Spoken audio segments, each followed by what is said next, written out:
আমি সেই আধ্যাত্মিক পৰিৱেশটোৰ মাজত নিজক বিচাৰি পাইছিলোঁ। যি ধৰ্মৰে নহওক আপুনি যদি ইছলাম ধৰ্মাৱলম্বী এগৰাকী ব্যক্তি, আপুনি মছজিদলৈ যাওক, আপুনি মছজিদতো সেই পৰিৱেশটো পাব। ঠিক তেনেধৰণে যিগৰাকী যিটো ধৰ্মৰ সৈতে জড়িত, আধ্যাত্মিকতা মানে ধৰ্মৰ কথাটো নাহে, কিন্তু ধাৰ্মিক হ'বলৈ হ'লে আকৌ আধ্যাত্মিকতাৰ দিশটো লাগিব।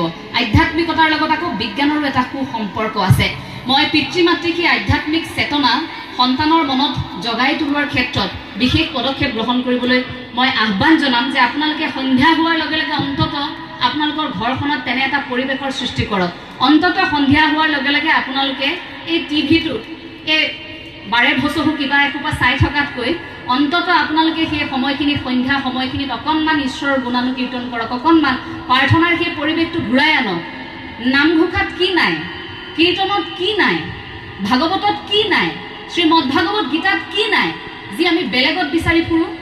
আজি ইমান বছৰ পূৰ্বে